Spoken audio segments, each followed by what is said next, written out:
Est-ce que le royaume de Dieu est un mystère? Que ton règne vienne est une prière récitée par des millions de gens. Avez-vous déjà prié pour que le règne de Dieu vienne? Depuis des siècles, des millions de gens répètent les paroles « Que ton règne vienne ». Pourquoi font-ils cette prière? Parce que Jésus a dit à ses disciples de prier pour le règne ou royaume de Dieu. Au départ, les disciples de Jésus ne comprenaient pas du tout ce qu'il disait au sujet du royaume. Un jour, ils lui ont demandé « Seigneur, est-ce maintenant que tu vas rétablir le royaume pour Israël ?» Jésus n'a pas fait une réponse directe, ce qui les a probablement surpris, selon Actes chapitre 1, versets 6 et 7. Faut-il en déduire que nous ne pouvons pas savoir ce qu'est le royaume de Dieu, ni quand il viendra? Pas du tout. Pourquoi avons-nous besoin du royaume de Dieu? Au début de l'histoire humaine, notre Créateur, dont le nom est Jéhovah, était le seul dirigeant. Il exerçait sa domination avec amour. Il avait fait pour les humains un lieu d'habitation magnifique, le Jardin d'Éden. Il leur fournissait de la nourriture en abondance. Il leur avait également confié une mission passionnante, selon Genèse chapitre 1, versets 28 et 29, et chapitre 2, versets 8 et 15. Si elle était restée sous sa domination pleine d'amour, l'humanité vivrait en paix. La Bible révèle qu'un ange rebelle, qui sera par la suite appelé Satan le diable, a contesté le droit de Dieu de gouverner. Il a laissé entendre que les humains seraient plus heureux sans la domination de Dieu et sans ses conseils. Malheureusement, Adam et Ève, nos premiers parents, ont pris le même chemin que Satan. Ils se sont rebellés contre Dieu, selon Genèse chapitre 3, versets 1 à 6, et Révélation chapitre 12, verset 9. Ayant rejeté l'autorité de Dieu, Adam et Ève ont perdu leur habitat paradisiaque et l'espoir de vivre pour toujours en parfaite santé, selon Genèse chapitre 3, versets 17 à 19. Leur décision a également causé du tort à leurs enfants, nés par la suite. Adam ayant péché, le péché est entré dans le monde, dit la Bible, et par le péché la mort, selon Romains chapitre 5, verset 12. Le péché a entraîné une autre conséquence tragique. L'homme domine l'homme pour son malheur, selon Ecclésiaste chapitre 8, verset 9. En d'autres termes, quand des humains dirigent des humains, les problèmes sont inévitables. L'origine des problèmes de l'homme était céleste. La solution ne pouvait donc pas être terrestre. L'homme se met à dominer l'homme. Le premier dirigeant humain que mentionne la Bible s'appelle Nemrod. Cet homme s'est rebellé contre la domination de Jéhovah. Depuis l'époque de Nemrod, des humains investis d'une autorité abusent de leur pouvoir. Il y a 3000 ans, le roi Salomon a écrit « J'ai vu les larmes des opprimés, et il n'y avait personne pour les consoler. Leurs oppresseurs avaient le pouvoir, selon Ecclésiaste chapitre 4, verset 1. Les choses ne sont pas différentes aujourd'hui. En 2009, une publication des Nations Unies disait qu'on considère de plus en plus la mauvaise gouvernance comme l'une des causes premières de tous les maux dont souffrent nos sociétés. L'heure est au changement. Le monde a besoin de dirigeants meilleurs et d'une forme de gouvernement meilleure. Et c'est justement ce que notre Créateur nous promet. Dieu a établi un royaume ou gouvernement. Ce gouvernement remplacera l'ensemble des dominations humaines et lui seul subsistera pour toujours, selon Daniel chapitre 2, verset 44. Voilà ce qu'est ce règne, ou royaume, pour lequel prient des millions de gens, selon Matthieu chapitre 6, versets 9 et 10. Mais ce gouvernement ne sera pas dirigé par Dieu lui-même. Dieu a nommé chef de ce gouvernement quelqu'un qui a vécu en tant qu'humain. Qui a-t-il choisi? Qui est le roi du royaume de Dieu? Par l'intermédiaire de plusieurs rédacteurs de la Bible, Dieu a fourni des informations indiquant qui deviendrait le roi du royaume de Dieu. Ce dirigeant serait choisi par Dieu. Moi, j'ai installé mon roi. Je te donnerai les nations pour héritage et les extrémités de la terre pour propriété, selon le psaume 2e, versets 6 et 8. Ce dirigeant serait héritier du roi David. Un enfant nous est né, un fils nous a été donné, il n'y aura pas de fin à l'étendue de sa domination, ni à la paix. sur le trône de David et dans son royaume. Il sera solidement établi, selon Isaïe chapitre 9, versets 6 et 7. Ce dirigeant serait né à Bethléem. Ô Bethléem, de toi sortira pour moi celui qui sera chef. Sa grandeur atteindra les extrémités de la terre, selon Michée chapitre 5, versets 2 et 4. Ce dirigeant serait rejeté par les hommes et mis à mort. Il était méprisé et ne comptait pas à nos yeux. Il a été transpercé pour nos transgressions, il a été écrasé pour nos fautes, selon Isaïe chapitre 53, versets 3 et 5. Ce dirigeant serait ressuscité et glorifié. Tu ne m'abandonneras pas dans la tombe. Tu ne permettras pas que ton fidèle voie la fosse. À ta droite, il y a du bonheur pour toujours, selon le psaume 16e, versets 10 et 11. Jésus-Christ, le dirigeant idéal. Parmi tous les humains ayant jamais vécu, une seule personne correspond à cette description du dirigeant idéal. Et cette personne, c'est Jésus-Christ. En fait, un ange a dit à Marie, la mère de Jésus, « Dieu lui donnera le trône de son ancêtre David, et son royaume n'aura pas de fin », selon Luc chapitre 1, versets 31 à 33. Durant sa vie terrestre, Jésus n'a jamais exercé la fonction de dirigeant. C'est depuis le ciel, en qualité de roi du royaume de Dieu, qu'il dirigera l'humanité. Qu'est-ce qui fait de lui le dirigeant idéal ? Voyez ce qu'il a fait quand il était sur terre. Il a fait du bien aux gens. Jésus venait en aide aux hommes et aux femmes, aux enfants et aux vieillards, quelle que soit leur origine ou leur condition sociale, selon Matthieu chapitre 6, verset 36, Marc chapitre 10, verset 16. Lorsque sur un ton suppliant, un lépreux lui a dit « Si tu le veux, tu peux me rendre pur », Jésus a été ému de pitié et a guéri cet homme, selon Marc chapitre 1, verset 40 à 42. Il a enseigné comment plaire à Dieu. Jésus a dit « Vous ne pouvez pas travailler comme esclave pour Dieu et pour l'argent ».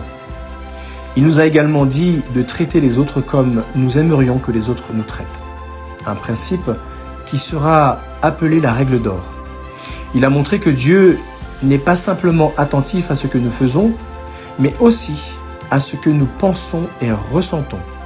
Par conséquent, pour plaire à Dieu, nous devons maîtriser nos sentiments les plus profonds, selon Matthieu chapitre 5, verset 28, chapitre 6, verset 24 et chapitre 7, verset 12.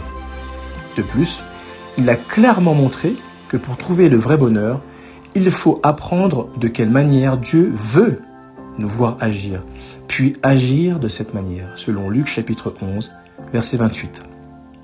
Et enfin, il a enseigné ce que signifie aimer. Les paroles et les actes de Jésus marquaient les esprits et touchaient les cœurs. La foule était ébahie par sa manière d'enseigner, car il enseignait en homme qui a autorité, selon Matthieu chapitre 7, versets 28 et 29. « Aimez vos ennemis », a-t-il recommandé.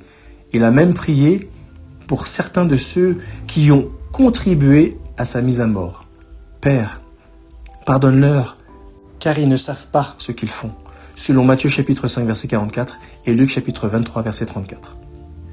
Jésus a toutes les qualités requises pour être un excellent dirigeant du monde, un dirigeant bienveillant et d'une grande bonté.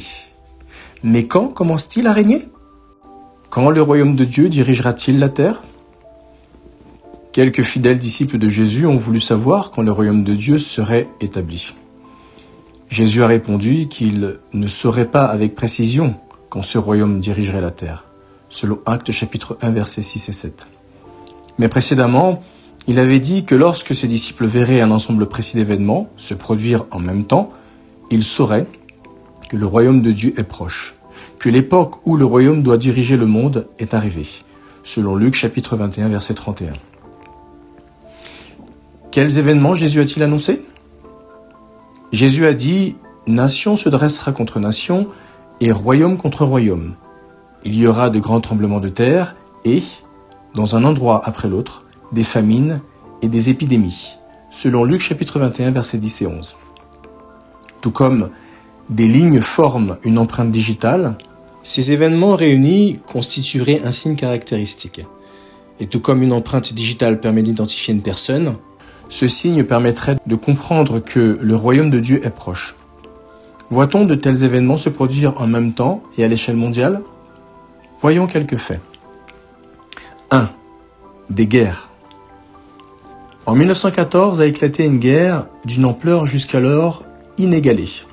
Les historiens disent souvent que 1914 a marqué un tournant de l'histoire, car c'est cette année-là que pour la première fois, une guerre mondiale a fait rage. Mitrailleuses, bombes aériennes, gaz toxiques, chars d'assaut. Jamais on ne s'était servi d'armes meurtrières à une aussi grande échelle. Puis a éclaté une seconde guerre mondiale, qui a inauguré le recours à l'arme nucléaire. Et depuis 1914, il y a toujours eu des guerres ici ou là dans le monde. Ces guerres ont fait des millions de morts. 2. Des tremblements de terre. Chaque année, on recense une centaine de séismes assez violents pour causer des dégâts importants, dit l'Encyclopédie Britannica Academic. L'Institut d'études biologiques des États-Unis dit que, d'après des données collectées sur le long terme, environ depuis 1900, il faut s'attendre en moyenne à 16 séismes majeurs par an. Selon certains avis, ce qui peut faire croire à une multiplication des séismes, c'est qu'on les détecte mieux. Quoi qu'il en soit, de grands tremblements de terre sèment la souffrance et la mort à une échelle sans précédent. 3. Des famines. Dans de nombreux endroits du monde, les guerres, la corruption, les crises économiques, une mauvaise gestion de l'agriculture et un manque de préparation aux phénomènes climatiques extrêmes causent des pénuries alimentaires. Selon la rétrospective 2018 du Programme alimentaire mondial, dans le monde, 821 millions de personnes sont sous-alimentées, 124 millions d'entre elles étant affamées. La malnutrition entraîne chaque année la mort de 3,1 millions d'enfants. En 2011, elle a été responsable de 45% des décès d'enfants dans le monde. 4. Des maladies et des épidémies.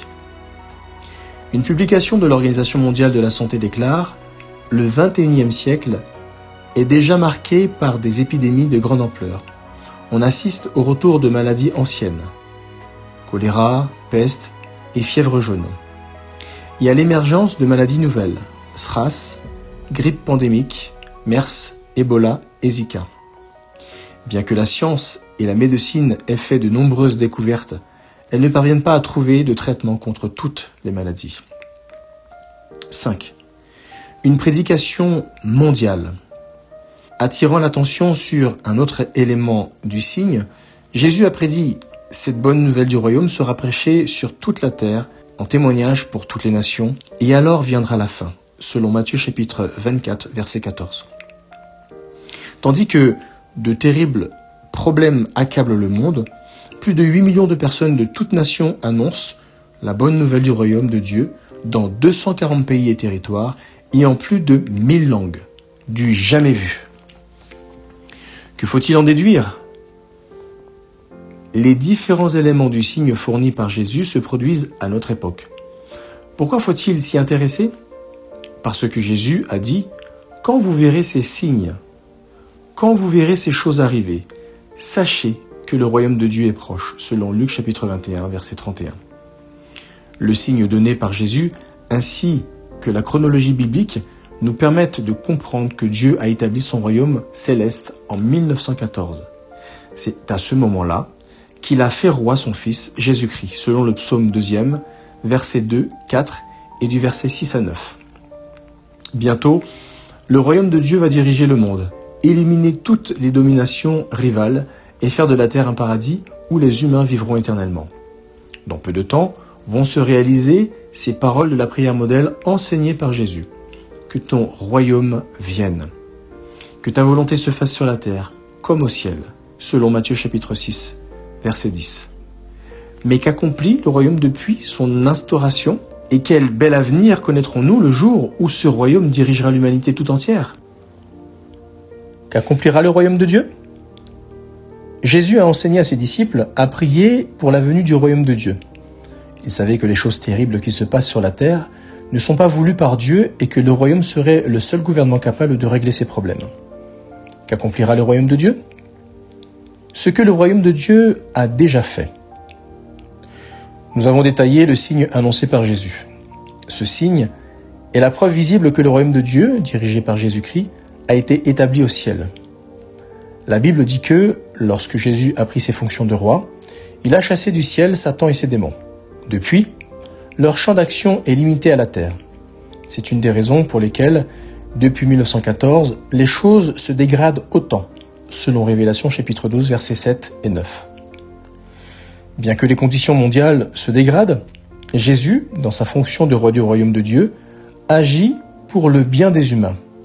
Grâce à l'œuvre mondiale d'enseignement biblique qu'il avait prédite, beaucoup de personnes découvrent les principes de la Bible et les appliquent au quotidien, selon Isaïe chapitre 2, versets 2 à 4. Ces principes aident des millions de gens à adorer un point de vue équilibré sur le travail, à améliorer leur vie de famille et à tirer parti des biens matériels sans pour autant en devenir esclaves. Ils apprennent à vivre mieux dès aujourd'hui et deviennent le genre de personnes que Dieu veut comme sujet de son royaume. Ce que va accomplir le royaume de Dieu ensuite. Bien que Jésus règne déjà au ciel, ce sont toujours des humains qui gouvernent la terre. Toutefois, Dieu a donné à Jésus cet ordre. « Va au milieu de tes ennemis et soumets-les », selon le psaume 110e, verset 2. Bientôt, Jésus va complètement éliminer tous les opposants au royaume, ce qui apportera du soulagement aux humains qui obéissent à Dieu de bon cœur. Dans ce but, le royaume de Dieu va mener les opérations suivantes. Il va faire disparaître toute fausse religion. Les religions qui ont enseigné des mensonges sur Dieu et qui ont rendu la vie pénible aux gens n'existeront plus. La Bible compare l'ensemble des fausses religions à une prostituée. Sa disparition en surprendra plus d'un, selon Révélation chapitre 17, verset 15 et verset 16. Il va mettre un terme à la domination humaine. Le royaume de Dieu mettra fin à toute domination humaine, selon Révélation chapitre 19, versets 15, 17 et 18. Il va détruire les humains mauvais. Que dire des gens qui s'entêtent à faire le mal et qui ne veulent pas obéir à Dieu? Quant aux méchants, ils seront enlevés de la terre, selon Proverbes chapitre 2, verset 22. Il va éliminer Satan et ses démons. Satan et les démons ne seront plus en mesure d'égarer les nations, selon Révélation chapitre 20, verset 3 et verset 10. À quoi ressemblera alors la vie des humains soumis au royaume de Dieu? Ce que fera le royaume de Dieu pour l'humanité. Régnant depuis le ciel, Jésus accomplira beaucoup plus de choses qu'un dirigeant humain n'a jamais pu en accomplir. Il sera aidé de 144 000 co-dirigeants, choisis parmi les humains, selon Révélation chapitre 5 versets 9 et 10, chapitre 14 versets 1 et 3. Il fera exécuter la volonté de Dieu ici même, sur terre. Quel bienfait le royaume de Dieu apportera-t-il aux humains de la terre? Il éliminera la maladie et la mort. Aucun habitant ne dira « Je suis malade » et la mort n'existera plus, selon Isaïe chapitre 33 verset 24 et Révélation chapitre 21 verset 4. Il garantira une paix et une sécurité véritables. La paix de tes fils sera abondante, et ils seront assis chacun sous sa vigne et sous son figuier, et personne ne les effraiera, selon Isaïe chapitre 54 verset 13 et Michée chapitre 4 verset 4. Il procurera aux humains un travail gratifiant. Ceux que j'ai choisis profiteront pleinement de leur travail. Ils ne se fatigueront pas pour rien, selon Isaïe chapitre 65 verset 22 et 23. Il résoudra les problèmes écologiques. Le désert et le pays aride exulteront. La plaine désertique sera joyeuse et fleurira comme le safran, selon Isaïe chapitre 35 verset 1. Il enseignera aux humains ce qu'ils doivent faire pour vivre éternellement. Ceci signifie la vie éternelle, qu'ils apprennent à te connaître, toi le seul vrai Dieu, et celui que tu as envoyé, Jésus-Christ, selon Jean chapitre 17 verset 3. Dieu veut que vous connaissiez ses bienfaits, selon Isaïe chapitre 48 verset 18. En somme, le royaume de Dieu annulera les conséquences désastreuses de millénaires de domination humaine. Il apportera une santé parfaite, la paix et la sécurité, un travail gratifiant et un environnement propre. Choisissez de soutenir le royaume de Dieu dès maintenant. Imaginez qu'un ouragan dévastateur s'approche de chez vous. Les autorités diffusent des messages d'alerte. Fuyez, cherchez immédiatement un abri. Quelle serait la réaction la plus sage? Se diriger vers un endroit sûr. En ce sens, nous habitons tous sur la trajectoire d'une tempête dévastatrice que Jésus a désignée par l'expression « grande tribulation », selon Matthieu chapitre 24, verset 21. Fuir hors de la trajectoire de cette tribulation, c'est impossible. Mais s'en protéger, c'est possible. Que faut-il faire? Dans son sermon sur la montagne, Jésus a donné cette consigne de sécurité. Continuez à chercher d'abord le royaume et la justice de Dieu, selon Matthieu chapitre 6, verset 33. Comment suit-on cette consigne? Cherchez d'abord le royaume de Dieu. Cela signifie qu'il faut considérer que le royaume de Dieu a plus d'importance que toute autre chose, selon Matthieu chapitre 6, versets 25, 32 et 33. Pourquoi le considérer de cette manière? Parce que les humains sont totalement incapables de résoudre les problèmes de l'humanité. Seul le royaume de Dieu peut accomplir cette tâche difficile. Cherchez la justice de Dieu. Nous devons respecter de notre mieux les lois et les principes justes dictés par Dieu. Pourquoi? Parce que quand on décide par soi-même de ce qui est bien ou de ce qui est mal, on court à la catastrophe, selon Proverbes chapitre 16, verset 25. Par contre, quand on vit en accord avec ces normes, non seulement on fait plaisir à Dieu, mais on en retire de grands bienfaits, selon Isaïe chapitre 48, versets 17 et 18. Continuez à chercher d'abord le royaume et la justice de Dieu. Jésus a dit que certains perdraient de vue cette priorité parce qu'ils penseraient trouver la sécurité en gagnant le plus d'argent possible. D'autres laisseraient les inquiétudes de la vie les accaparer au point de ne pas avoir le temps de chercher le royaume de Dieu. Selon Matthieu chapitre 6, versets 19 à 21 et versets 25 à 32. Cependant, Jésus a promis que ceux qui soutiendraient le royaume de Dieu recevraient aujourd'hui les nécessités de la vie courante et dans l'avenir d'innombrables bienfaits, selon Matthieu chapitre 6, verset 33. Bien que les disciples de Jésus du premier siècle aient cherché d'abord le royaume et la justice de Dieu, ils n'ont pas vu disparaître la souffrance humaine de leur vivant. Par contre, ils ont été protégés. En quel sens? Ils respectaient les normes justes de Dieu, ce qui les protégeait des difficultés que rencontraient les gens qui n'écoutaient pas Dieu. De plus, ils étaient fermement convaincus que le royaume viendrait, ce qui les aidait à supporter les épreuves, même les plus rudes. Enfin, Dieu leur donnait la puissance qui dépasse la normale, pour qu'ils puissent affronter ces difficultés, selon 2 Corinthiens chapitre 4, versets 7 à 9. Chercherez-vous d'abord le royaume? Les chrétiens du premier siècle ont obéi à l'ordre de Jésus. Ils ont cherché d'abord le royaume. Ils ont prêché la bonne nouvelle du royaume dans toute la partie du monde où ils vivaient, selon Colossiens chapitre 1, verset 23. Des personnes font-elles cela aujourd'hui? Oui. Les témoins de Jéhovah comprennent qu'il reste peu de temps avant que le royaume de Dieu mette fin au monde actuel. Alors ils mettent tout en œuvre pour remplir la mission suivante, confiée par Jésus. Cette bonne nouvelle du royaume sera prêchée sur toute la terre en témoignage pour toutes les nations, et alors viendra la fin, selon Matthieu chapitre 24, verset 14. Comment réagirez-vous à cette bonne nouvelle? Nous vous encourageons vivement à imiter des gens ayant vécu au premier siècle. Les habitants de Bérée, une ville de Macédoine. Quand l'apôtre Paul leur a parlé de la bonne nouvelle du royaume, ils ont accepté son message avec le plus grand empressement. Puis ils ont examiné soigneusement les Écritures pour vérifier l'exactitude de ce qu'ils avaient entendu. Ensuite, ils ont mis en pratique ce qu'ils avaient appris, selon Actes chapitre 17, versets 11 et 12. Vous pouvez faire comme eux. en cherchant d'abord le royaume et la justice de Dieu. Vous trouverez dès à présent un refuge et vous connaîtrez dans l'avenir une paix et une sécurité permanente. Des millions de gens dans le monde soutiennent le royaume. Cela suppose différentes étapes. Premièrement, écoutez la bonne nouvelle du royaume.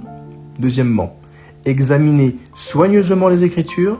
Troisièmement, fréquentez ceux qui soutiennent le royaume. Et quatrièmement, montrez à Dieu que vous voulez le servir.